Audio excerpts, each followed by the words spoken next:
me permite voltar para a pergunta do Júlio, que introduz a questão da institucionalidade, que eu acho absolutamente central para nós, né? Ele fala dos médicos que estão difundindo as fake news.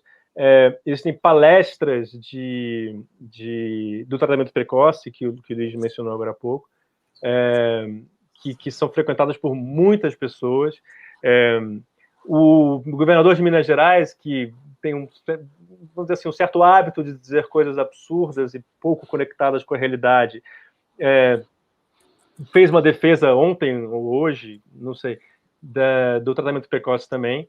Mas o que eu acho central aqui é o fato de que ele perguntou sobre a instituição, quer dizer, os conselhos de medicina não só não estão atuando para combater essas fake news, como muitas vezes estão favorecendo. E isso também enfraquece na questão da comunicação científica, que eu acho que a Mayra podia comentar muito sobre isso, né?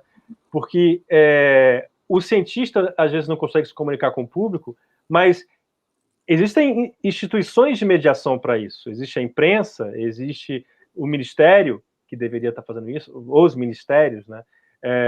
A relação entre governo e cientista, e universidade e imprensa, isso está falhando também, né? Então, por mais que a gente esteja querendo discutir o meme, a gente está discutindo isso num contexto de uma outra falha. Então, eu passo a palavra para todos, mas eu acho que primeiro para a Mayra, porque eu acho que eu já falei demais. Ah, legal, mas muito importante o que você pontuou. Eu trabalho diretamente também com alguns médicos e médicas, né? Diretamente em pesquisas envolvendo saúde de populações e resiliência, vulnerabilidade das pessoas.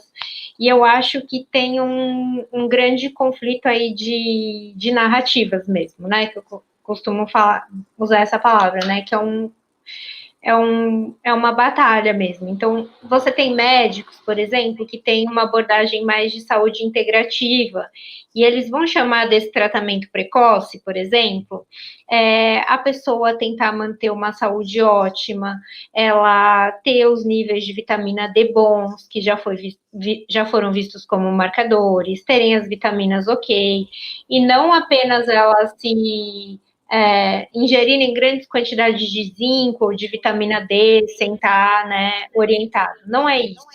Mas muitos desses médicos preconizam que se você se cuidar, né, talvez você tenha uma chance maior à infecção. Indivíduos saudáveis reagem melhor às doenças no geral.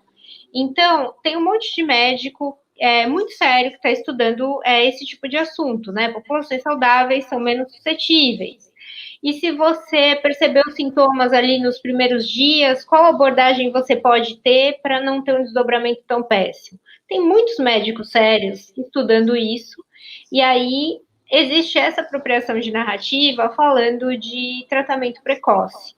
E eu já vi, eu sei de casos, por exemplo, de pessoas que estão tomando antibióticos há 1 ano seguido como forma de prevenção a Covid, porque elas viram esse tipo de prescrição sendo difundida no WhatsApp. E eu acho isso criminoso, uma prescrição no WhatsApp, você toma antibiótico X, você toma um corticoide Y, nessa dosagem, mais ou menos o kit Covid que o Luiz estava falando, de forma preventiva durante 1 ano da sua vida. Se a pandemia durar 2 anos, você vai tomando isso e tá tudo bem.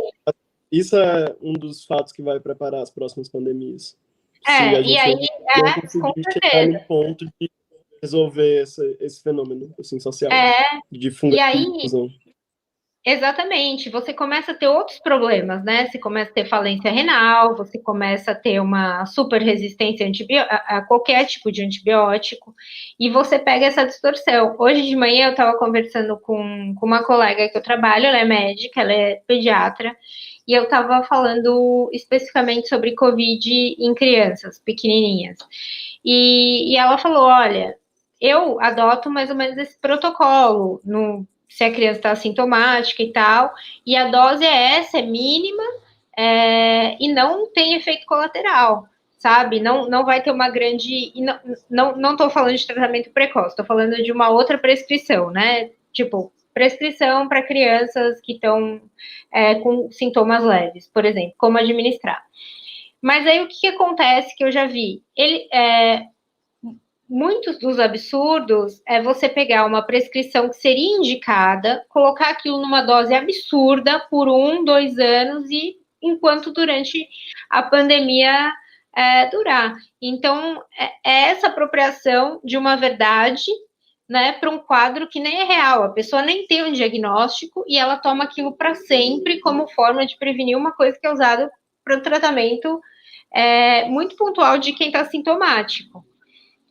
Fora os casos de coisas que não tem comprovação nenhuma, como a cloroquina mesmo, que ela foi usada em testes, né, em alguns estudos, como uma medida emergencial, como uma tentativa de algo que poderia amenizar, né? E aí viram que não, aquilo de repente não tem uma eficácia, como vários outros remédios que são testados, e aí você vê que não tem eficácia, você abandona, né?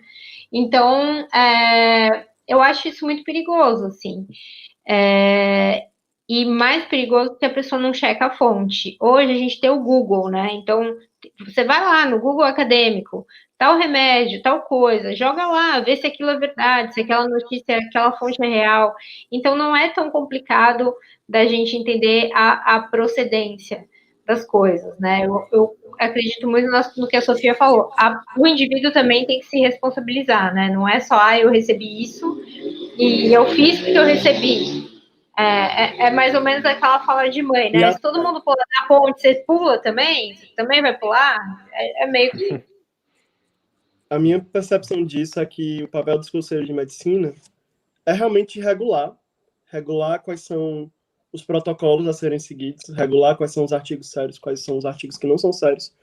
Mas eu acho que muito do que se perde, tipo assim, porque por mais que a gente vá, assim, não deixando de discordar com, não discordando com não discordando com Mária, mas sempre vai ter uma pessoa que por mais que a gente avise, tipo, não faça isso, tipo, vá se informar se esse artigo é bom, vá se informar se esse artigo não é, sempre vai ter uma pessoa que não tá nem aí, sempre vai ter uma pessoa que vai ter uma agenda política que vai fazer ela ir contra isso, de se informar mais, ou então de propositalmente postar ou repercutir aquilo mesmo sabendo que não é real.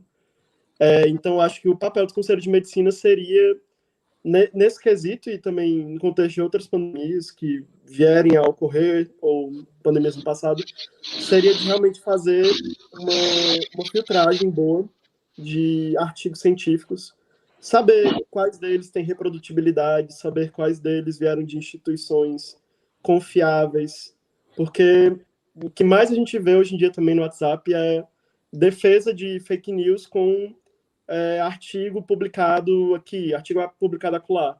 E aí você pesquisar, sei lá, o nome do médico ou o nome da instituição no Google, se você se der o trabalho de fazer isso, né? E você vê que não é uma instituição que tem um histórico muito bom de pesquisas. Você vê que não é uma pesquisa feita por um médico assim de renome, ou então você vê que não foi feito o processo científico de uma publicação de uma forma correta. Também tem vários vieses, por exemplo, médicos mais novos, né, que podem estar acabando de se formar, aí percebem que o kit Covid deu certo com o paciente. Ok, eu vou testar essa nova fórmula magnífica aqui que está funcionando para todo mundo, porque eu estou na ponta da lança, né? Eu estou aqui sendo a pessoa que está trazendo essa novidade, eu estou sendo um novo, né, que traz essa novidade. Como também tem os vieses de politicagem, né? Tem viés, por exemplo, mesmo de Bolsonaro, que ele fez essa divulgação maciça da cloroquina, quando a realidade era que a gente sabe hoje em dia que era porque ele tinha um estoque de cloroquina muito grande para vender, depois que ele já tinha comprado. E um amigo fabricante. Né? Como é? E um amigo fabricante. E um amigo fabricante, que né, já... Mas as pessoas, ou elas não se atentam a isso, porque elas estão justamente, tipo assim, anestesiadas, né, tipo, de só aceitar uma meia-verdade como uma verdade completa, como também elas têm um viés político por trás. Então, eu acho que o papel dos conselhos de medicina é realmente se impor, realmente estabelecer protocolos corretos, não se balançar com os ventos da política, não se balançar com os ventos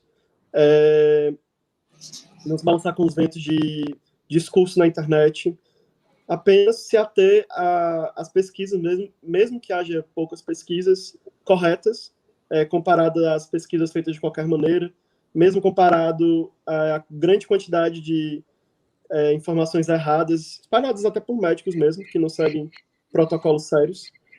E é esse o papel que o CRM e também outros conselhos de medicina deveria ter, na minha perspectiva.